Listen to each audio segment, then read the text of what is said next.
Hey guys, it's Jen, and today I wanted to share with you another basics tip video. This video is going to be all about just really 4 major steps that you need to have perfect foundation that is going to last all day. Huge thank you to DIOR for sponsoring this video. I'm going to be using their Forever foundation in this video, which is an actually amazing long wearing foundation. So let's go ahead and hop right in.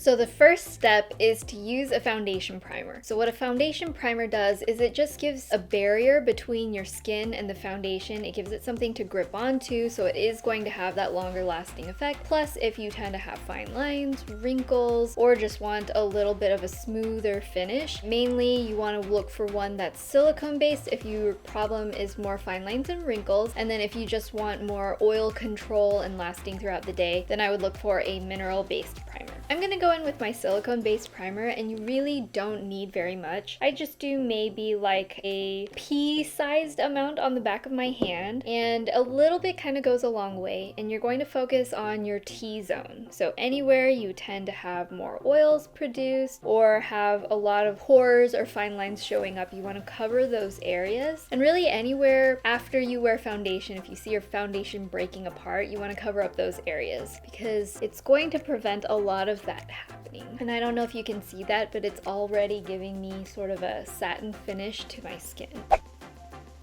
Next, you're going to want to choose a foundation that is particularly a long wearing foundation. I have 2 different options right here. This is the DIOR Forever foundation. This is the matte version. As you can see, the packaging is very matte. And then I also love the DIOR Forever Skin Glow foundation. I really enjoy both of these, just again, depending on the kind of look I'm going for. Some days I want more of a matte, heavier coverage that looks really nice in photos because it makes your skin look really perfect. And then for the Skin Glow, I find that it's not like overly oily. It doesn't make me look like a disco ball or like I just went on a hearty jog or anything. It just gives a really healthy look. One of my friends, she's Korean and she really likes that Korean glow skin kind of look, and so this is the foundation that I recommended for her. So it's not that the glow one isn't photogenic, it's just especially good for that daytime healthy skin, almost like a translucent finish where it doesn't really look like you're wearing foundation. And then the matte one is really especially good if you are going to be on camera or if you just prefer more of a matte finish. I would also recommend this one if you tend to have oilier skin. So what I'm going to be using today is the DIOR Forever Original Matte version, just because it looks so nice on camera. I'm just doing 1.5 squirts on the back of my hand. You can really play around with how much you enjoy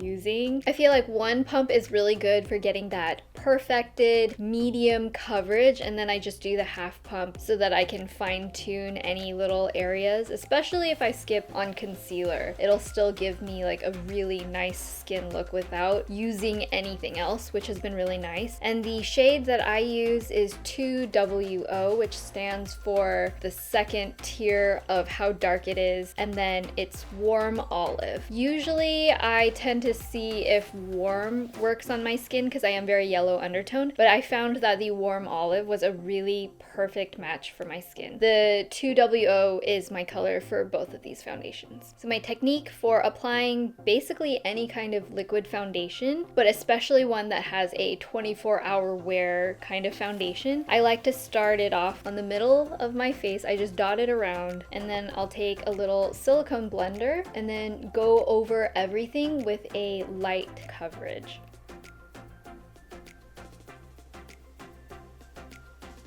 And then I'm going to go in with another light layer. I kind of think of it like when you're applying nail polish. If you just do a really thick layer at the beginning, it's going to have this heavy kind of cakey look, and it doesn't quite dry down as nicely. If I do lighter layers, I just find that it has a nicer finish that looks more like skin, even with the coverage that you want. And it tends to last a little bit longer because it doesn't just break apart. I also find that when I do it this way, I can focus on the areas that I just need more coverage, and the areas that I don't need as much coverage don't get the extra layers, and so it does actually look a lot more like my skin because more of my skin actually is there. So you still see the natural skin texture, which I actually find to be a very beautiful part of makeup. I know a lot of people just want to cover everything up, but I find that skin texture is really important, and I tend to go for looks that preserve that because you just look more healthy. I also really love this foundation because at the end of the day, after it sort of mixes with your natural skin's oils, I find that it looks even better than when you first put it on. I'm just going in with a tiny bit of concealer.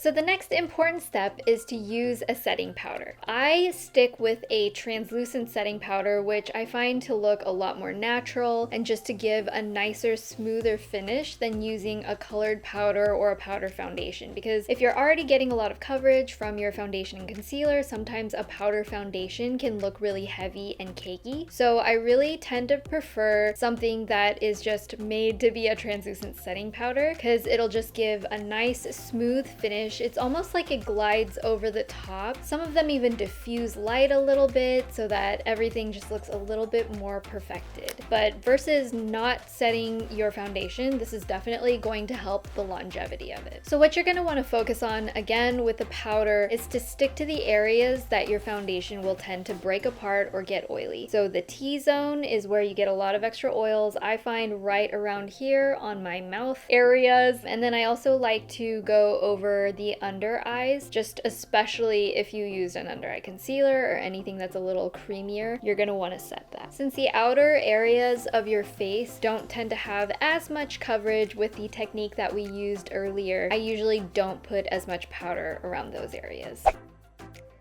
Now finally, this is a step that I find a lot of people haven't tried or they don't really necessarily incorporate into their regimen. I'm just going to mist this directly onto my face. I give it about 5 or 6 spritzes. I don't think there's necessarily a magic number, but I do find that compared to not using this setting spray, I do really see a big difference in my skin. Not only do I find that this helps my makeup to last super nicely and just look so good at the end of the day, I actually find that the spritzing from the bottle on my face kind of makes my powder settle into my skin, and it makes my skin look more natural and healthy, which again is my preference, but it still has that really photogenic look if you're going to be out taking pictures or going to somewhere where you know you're going to be a little more active, or if you're just going to be doing a lot of things like working all day or being at school all day and you want your skin to just look great the entire time. It just makes such a huge difference. So I guess that is about it. I really hope you guys found this video informative, helpful, maybe learned a couple little micro tips that you didn't know before. If you enjoyed this, please hit thumbs up and turn on the notification bell if you want to make sure you don't miss my future videos. Subscribe if you aren't already to this channel. I love you guys, and I'll see you in the next one. Bye!